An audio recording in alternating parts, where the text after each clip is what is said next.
शुरू करा ये एक्टर, वो सफाई का कोई प्रोग्राम, क्या नाम है? नहीं, ये एक्टर भाई, ये स्वच्छ भारत। हां, अरे दीवाने, हिंदुस्तान की गंदगी को साफ करने से पहले अपने जहन की, अपनी सोच की गंदगी को साफ कर। जहन गंदा, सोच गंदी, दिल गंदा, जबान गंदी, इरादे गंदे, और गंगा को साफ करने निकले। वाह वाह वाह। आप बताइए, अरे जब जहन ही साफ नहीं है, सोच ही साफ नहीं है, दिल साफ नहीं है, तो ये मुल्क कहां से साफ होगा? लेकिन मेरे भाई, हम जहां से आए हैं, हम हुकूमत से लड़के इतना करा रहे हैं, तो हम खुद ने भी किया है। हमने काम किया हैदराबाद में। हम सिर्फ हमको दे दो दे दो दे दो नहीं बोलते, देता नहीं देता पूछते, दिया तो बैठ जा बोलते, नहीं दिया तो चल जा बोलते हैं। अरे ये मौक़िफ़ आपका है।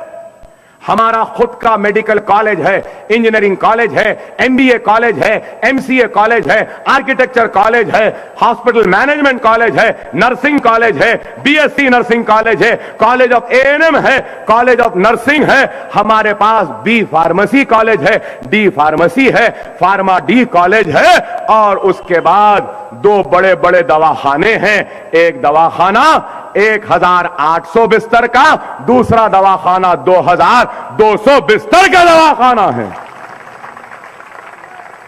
यहां है आपके एमएलए साहब 5 बरस पहले 13 करोड़ के मालिक है बताए थे, 5 बरस में 37 करोड़ के मालिक है बताए परसों। क्या तेजी से पैसा बन रहा है, और गरीब तेजी से गरीब हो रहा है। हमारे दवाखाने में 10 रुपये में इलाज, 500 रुपये में डायलिसिस,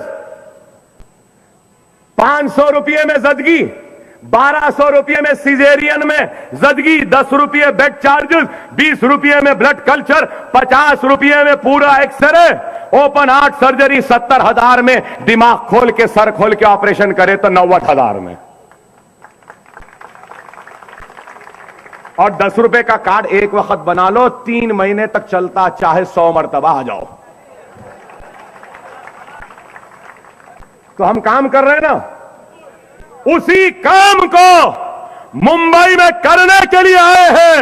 मकोका कानून को खत्म करने को आए हैं, बच्चों को छुड़ाने को आए हैं, 3000 को महाराष्ट्र के मुसलमानों को दिलाने आए हैं, गरीब बच्चियों के शादी के लिए पैसा दिलाने आए हैं, वक्फ बोर्ड के जायदादों को खाली कराने आए हैं।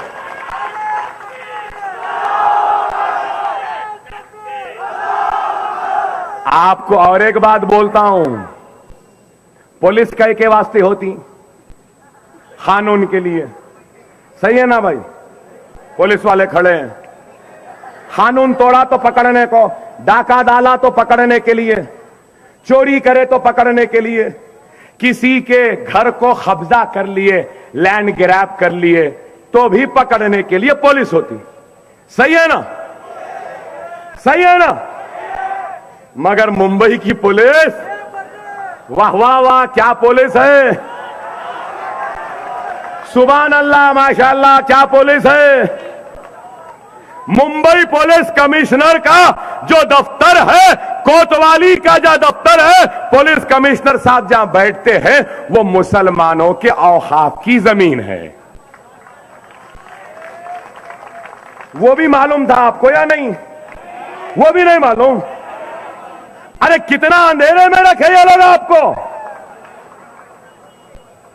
अरे आज मजलिस अगर आएगी तो कानूनी जंग, जमहूरी जंग, दस्तूरी जंग को कामयाबी से लड़कर पुलिस कमिश्नर ऑफिस को पुलिस वालों से खाली करवाएगी। और न सिर्फ खाली करवाएगी, खाली करने के बाद जैसा दवाखाना हम हैदराबाद में बनाए वैसा दवाखाना गरीब मुंबई के मुसलमानों के लिए हम बनाएंगे। अरे ये काम है। हमारे पास भी पुलिस वाले बैठे हुए थे, मैं अकेला खाली करवाया। ऐसा हाथ जोड़ के बोले, अच्छी बात अकबर साहब, छोड़ देते हम। कैसे हुआ? अरे याद रखो, 100 नामर्दों की जरूरत नहीं है, एक मर्द की जरूरत है।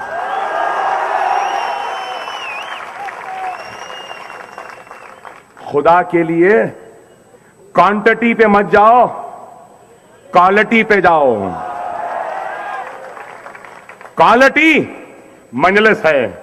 अरे हम कुछ करो या ना करो, एक बात तो हकीकत है कि हिंदुस्तान में हमारे जैसा बोलने वाला कोई नहीं है। संघ परिवार, आरएसएस और मोदी का जवाब देने वाला कोई नहीं है।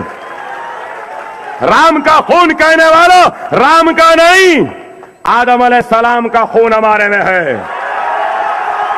मुसलमान को घर ना दो बोलने वाले क्यों ना दे?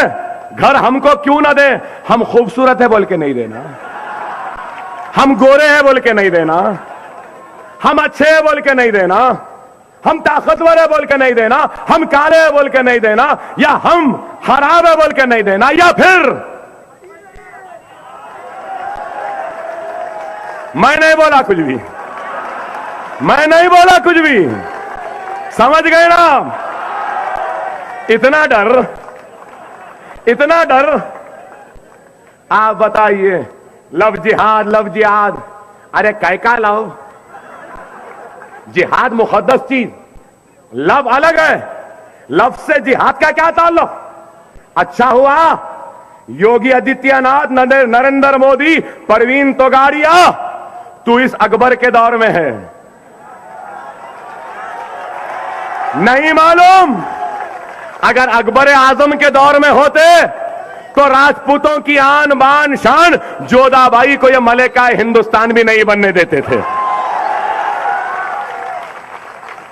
सेक्युलरिज्म हमारे में नहीं है, नहीं है। कैसा सेक्युलरिज्म है बोलो आप? मलिका हिंदुस्तान बनाए, फिर भी हमारे पे इल्जाम क्या है? अरे मैं बहुत बोल सकता हूं, इतना बोलूंगा, इतना बोलूंगा, याद रख ऐ बीजेपी आरएसएस संघ परिवार वाला, तुम मेरे अल्फाज की आतिशनुमाई का मुकाबला नहीं कर सकोगे। पनाह मांगते फिरोगे। अब वो दिन गए जब तुम बोलते थे हम सुनते थे, अब दिन पलट गए हैं, हम बोलेंगे तुमको सुनना पड़ेगा। अभी तो शुरुआत हुई है बोलने की, इब्तिदाई इश्क है, आगे आगे देखो होता है क्या। हमको छेड़ो नहीं, याद रखो, हमको कोई छेड़ता है तो हम उसको छोड़ते भी नहीं हैं। ये सर अल्लाह के सामने झुकता है, ये हाथ अल्लाह से मांगते हैं, और जो सर अल्लाह की बारगाह में झुकता है, दुनिया की कोई ताकत उस सर को झुका नहीं सकती। हम तख्ते पर चढ़ जाएंगे, फांसी पे लटक जाएंगे, लेकिन खुदा की कसम ये गर्दन नहीं झुकेगी, क्योंकि ये गर्दन अकबर ओवैसी की नहीं, मुसलमानों की गर्दन है, आपके इज्जत की गर्दन है। और हमसे कहते हैं कि हिंदुस्तान छोड़ दे, छोड़ दे, क्यों छोड़े? ये मुल्क हमारा था, हमारा है, हमारा रहेगा। ताज की खूबसूरती हम मुसलमानों ने दी, कुतुब मीनार की बुलंदी हम मुसलमानों ने दी, लाल किले पर जो तिरंगा झंडा हमारे मुल्क का, आपका, मेरा तिरंगा लहराता है, वो किला भी हम मुसलमानों ने बनाया है। जरूरत नहीं है कहीं जाने की। जिस तरीके से एक हिंदू को अपने सर पे तिलक लगाने का आजादी है, सिख को पगड़ी बांधने की, तो मुसलमान को भी दाढ़ी छोड़ने पर कोई नहीं टोक सकता, ना सर पे टोपी पहनने पर। ये मुल्क हमारा था, हमारा है, हमारा रहेगा। इस मुल्क पर जितना नरेंद्र मोदी का हक है उतना ही हक अकबर ओवैसी का भी है।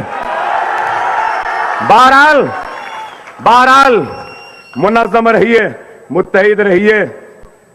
15 के दिन मजलिस का निशान पतंग है, पतंग पर मोहर लगाइए। बस जो कहना था मैं कह दिया, मैंने तो अपना हक अदा कर दिया। अब मुलाकात हो ना हो, जरूर मुलाकात मैदान हशर में होगी। आपका दामन पकड़ूंगा और अल्लाह के सामने कहूंगा कि मैं मुंबा देवी के मुसलमानों को बताया था, समझाया था, आपकी मर्जी, आपका हक। मगर एक बात जरूर कहूंगा, इतनी देर तकरीर करा, एक जोरदार नारा लगा दो मेरे भाई, एक जोरदार नारा लगा दो। नारे तकबीर, नारे तकबीर, नारे तकबीर। वाखिर उद्दान अल्हम्दुलिल्लाह रब्बिल आलमीन।